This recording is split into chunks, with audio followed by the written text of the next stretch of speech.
Hello students, आज हम exercise 3.3 का विशेष क्वेश्चन जो मैंने आपको पिछली बार बताया था कि बहुत इंपॉर्टेंट क्वेश्चन है। क्वेश्चन नंबर 3 है और इसमें 6 पार्ट हैं और ये सब वर्ड प्रॉब्लम यानी इबारती सवाल है। ठीक है, इसमें आपको डायरेक्ट इक्वेशन नहीं मिल रही है बल्कि आपको इक्वेशन बनाना है और उसके बाद में आपको प्रतिस्थापन विधि से ही करना है, क्योंकि अभी तक आपने दूसरा मेथड नहीं सीखा है। बट जब एग्जाम में हम करेंगे इस क्वेश्चन को तो ऐसा लिखा हुआ नहीं आता है कि प्रतिस्थापन विधि से ही करें। फिलहाल इसमें लिखा आता है कि निम्न समस्याओं के रैखिक समीकरण युग्म बनाइए, उनके हल को प्रतिस्थापन विधि द्वारा हल कीजिए। मतलब आपको अभी फिलहाल जो मेथड आपने सीखा है सब्स्टिट्यूशन मेथड से, उसी से सॉल्व करना है। बट सबसे बड़ी बात इसमें इक्वेशंस बनाना है। तो इक्वेशन बनाने के बाद तो आपको मेथड आता है। तो सबसे पहले मैं इंपॉर्टेंट क्वेश्चन नंबर 1 बताता हूँ। इसमें लिखा है कि दो संख्याओं का अंतर 26 है। The difference of two number is 26। ठीक है, और एक संख्या दूसरी संख्या की 3 गुनी है। ठीक है, one number is 3 times to other number, then find them. तो उनको ज्ञात कीजिए। आपको इसमें हमेशा इन क्वेश्चंस में 2 कंडीशंस मिलेगी। पहली कंडीशन में क्या लिखा है कि दो संख्याओं का अंतर कितना है, 26 है, डिफरेंस। तो सबसे पहले जब 2 नंबर का क्वेश्चन है, यानी कि 2 नंबर से आपको प्राप्त करना है और साथ में चैप्टर भी आपका 2 वेरिएबल्स का है, तो हमेशा पहली बात आपको वहीं से स्टार्ट करना है कि लेट द फर्स्ट वेरिएबल, माना कि प्रथम संख्या, लेट द फर्स्ट नंबर यानी कि माना कि प्रथम संख्या x है तथा दूसरी संख्या y है। ठीक है, लेट द फर्स्ट नंबर भी x and the other number भी y। अब आपको यहाँ लिखना है by first condition, bye given first condition, प्रथम शर्त का प्रयोग करते हैं या अकॉर्डिंग टू क्वेश्चन। इसने लिखा है कि difference between both numbers is 26। ठीक है, तो मान लीजिए x ही हमारा बड़ा नंबर था, तो हम ऐसा लिख लेते हैं कि प्रथम शर्त बोले दोनों का जो डिफरेंस है वो कितना है, 26 है। ये देखिए आप इक्वेशन 1 बन चुकी है।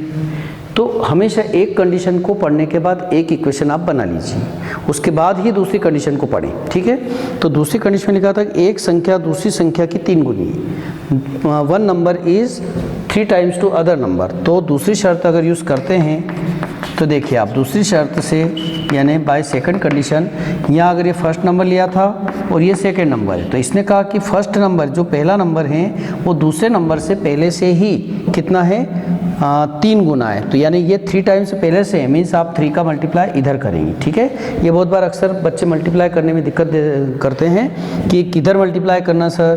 तो आपको इसने जैसा कहा है कि पहले से ये तो 3 टाइम्स है, ये पहले से आपका करोड़पति व्यक्ति है और ये गरीब हैं, तो आपको जो भी मदद करना हो गरीब को करना है। ये ऑलरेडी आपका बैलेंस इस टाइप का, ये पहले से ही पल रहा झुक रहा है इस टाइप का, जबकि ये ऊपर है। तो आपको अगर इसको बैलेंस में लाना है तो ये तो ऑलरेडी 3 टाइम्स है, इसलिए आप 3 का मल्टीप्लाई हमेशा इस टाइप से सोच करके करेंगे। तो फिलहाल आपकी इक्वेशन बना सकते हैं। यहाँ से देखिए इक्वेशन अगर बनाते हैं तो ये इधर आया, x minus 3y equals to हो गया 0। ये हो गया आपका इक्वेशन 2। मतलब नई बात इन क्वेश्चंस में क्या है, नई बात यही है कि आपको पहले क्वेश्चन को पढ़ करके और उसका जो कंडीशन है उसकी मदद से आपको इक्वेशंस तक जाना है। जब इक्वेशंस आ जाएगी फिर आपको कोई प्रॉब्लम नहीं है। अब आप चाहें तो समीकरण 1 और 2 को अपनी वही मेथड से, इक्वेशन 1 और 2 को किससे, प्रतिस्थापन से करते हैं अभी फिलहाल, क्योंकि हमें कहा है स्पेशल, तो प्रतिस्थापन विधि से हल करने पर। ठीक है, solve the equation 1 and 2 by substitution method. अब आपको सब्स्टिट्यूशन मेथड आपको पता है कि किसी भी इक्वेशन को हम यूज़ कर सकते हैं। फिर भी मेरी बात आपको याद आई होगी कि x और y में जहाँ कोफिशिएंट नहीं हो उस इक्वेशन को लेना चाहिए।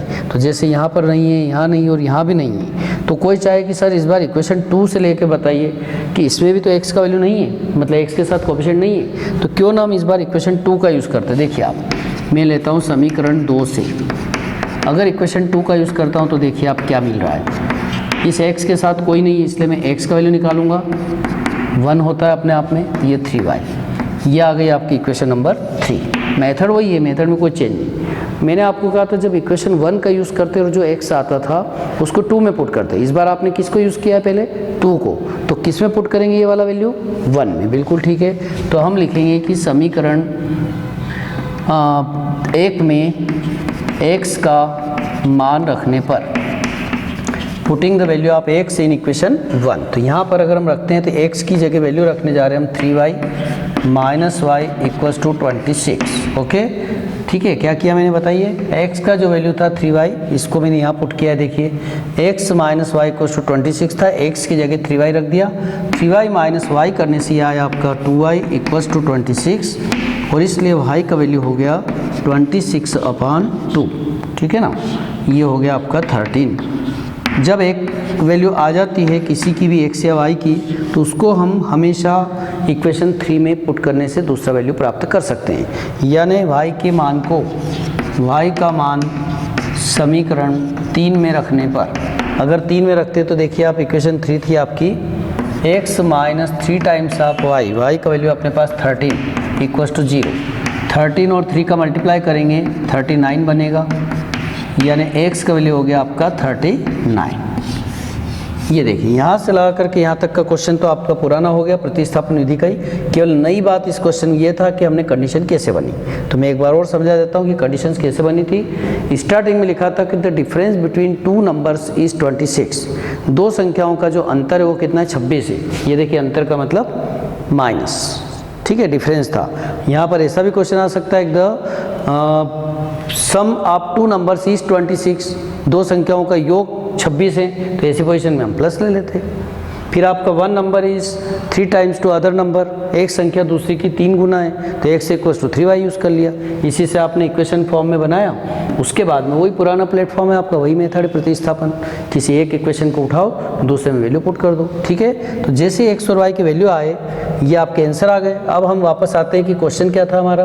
प्रथम संख्या x थी, तो इसलिए लिख दीजिए आखिरी में देयरफॉर द फर्स्ट नंबर।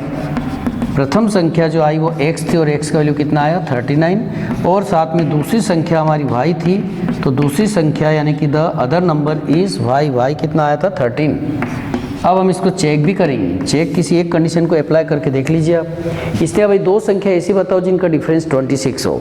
तो देखिए इनका डिफरेंस 26 आ रहा है क्या, बिल्कुल आ रहा है। इन दोनों का जो अंतर है घटाव है वो 26 आ रहा है, और एक नंबर दूसरे नंबर से 3 टाइम्स होना चाहिए, तो 13 का 3 टाइम्स करते हैं तो 39 भी आ रहा है। यानी आपका आंसर 101% बिल्कुल करेक्ट। ठीक है, ये बहुत अच्छा क्वेश्चन थे, इसको आप ज़रूर करें। उसके बाद में सेकंड क्वेश्चन हम करेंगे। तो सेकंड क्वेश्चन हम देखते हैं, बहुत अच्छा है ये।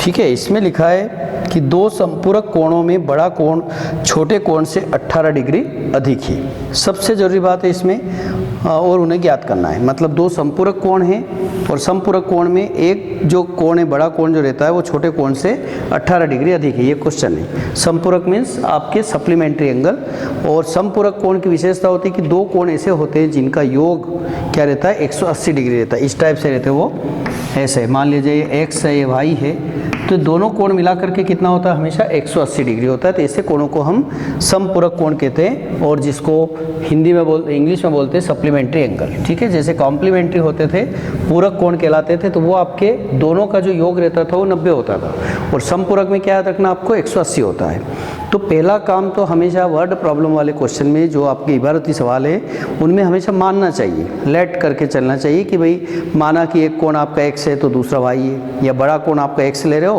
तो माना कि बड़ा कोण जो है वो x है और दूसरा कोण क्या है y है। ओके, तो यहाँ से स्टार्ट करते हैं। माना कि प्रथम कोण, या बड़ा भी लिख सकते हैं, प्रथम जो है वो बड़ा है, वो क्या है x है, और जो दूसरा कोण है, दूसरा यानी कि छोटा कोण जो ले रहे हैं वो आपका कैसा है y है। Let the first angle that is larger जो हैं वो x है, और जो स्मॉल वाला कोण है वो y है। अब आपका सप्लीमेंट्री एंगल वाली अगर कंडीशन में अप्लाई करता हूँ तो देखिए प्रथम शर्त ये कह रही है कि दोनों संपूरक है, and we know that the sum of both angles is always 180। तो आप एक कंडीशन तो यही से बना लें कि x plus y equals to 180।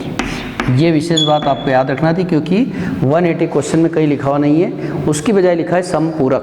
तो यहाँ लिख देना चाहिए कि हम जानते हैं कि समपूरक कोणों का योग 180 डिग्री होता है। We know that the sum of two supplementary angle is always 90 degree. तो यहाँ पर आपके x प्लस वाई का वैल्यू 180 हो गया, एक इक्वेशन बन गई। अब अगर दूसरी कंडीशन लगाते हैं तो दूसरी शर्त में ये कहा था कि जो बड़ा कोण है तो एक बड़ा कोण है इसमें और एक छोटा कोण है। अब ये दोनों इक्वल तो है नहीं, तो इसने खुद ने कहा है कि जो बड़ा कोण है वो छोटे कोण से 18 डिग्री अधिक है।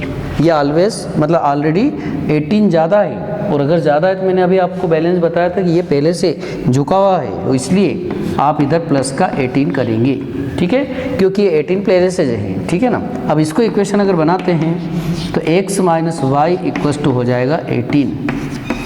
इस प्रकार से दो इक्वेशन बनने के बाद ये क्वेश्चन आपका काफ़ी इजी हो गया। समझ में आ गई ये बात मेरी। बड़ा कोण छोटे कोण से 18 डिग्री अधिक है।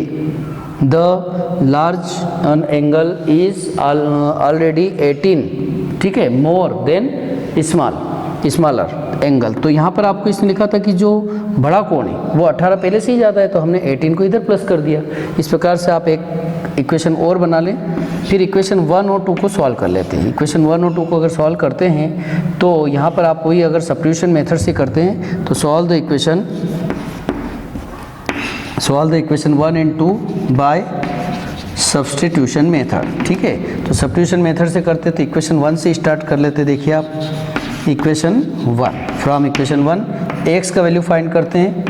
x इक्वल्स टू हुआ आपका 180 माइनस वाई, इसको देते हैं हम हमेशा 3। इस इक्वेशन से जो वैल्यू आया इसको हमेशा अगर 1 को यूज़ किया तो पुट करेंगे हम 2 में, यानी हम लिखेंगे कि समीकरण 2 में x का मान रखने पर, putting the value of x in equation 2, तो 2 में हम पुट करें यहाँ इस x की जगह वैल्यू रखने जा रहे हैं हम 180 minus y, okay, 180 minus y minus y की जगह y रहेगा और इक्वल्स टू आया आपका 18। इस प्रकार से 180 माइनस 2y इक्वल्स टू 18। यहाँ पर भी मिस्टेक कर देते हैं, 180 प्लस का था, उधर जाके माइनस तो कर दिया आपने, तो 18 माइनस 180 तो हो गया, बट बहुत सारे बच्चे यहाँ 2y लिख लेते जल्दी में, तो इस बात को भी ध्यान देना है। माइनस आपका साइन इसका है, इसलिए माइनस यूज़ करना ही है आपको, ठीक है। माइनस 2y इक्वल्स टू, यहाँ पर भी मैं कई बार आपसे बोल चुका हूँ कि प्लस और माइनस होता है, यानी कि x प्लस 1 माइनस सब्ट्रैक्शन करिए आप। 180 माइनस 18 करेंगे, यानी कि 10 माइनस 8 से 2 आया। इस प्रकार से 7 माइनस 1 यानी कि 6 और 1, बट साइन किसका आएगा, माइनस का आएगा।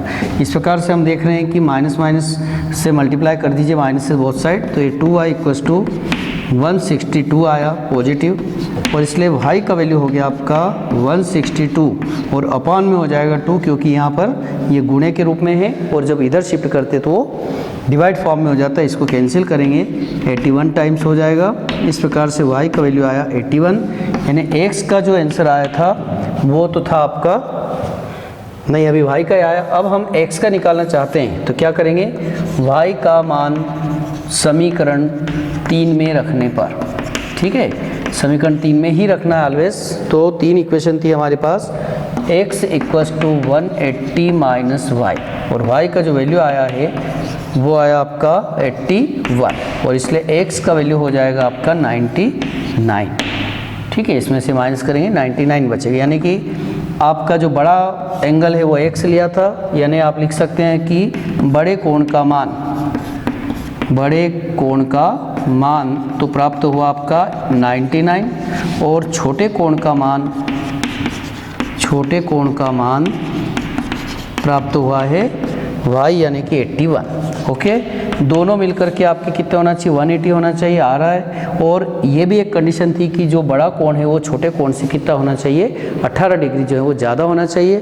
तो निश्चित रूप से वो बात भी वहाँ पर हो रही है, मतलब आपका एक बहुत अच्छा क्वेश्चन था।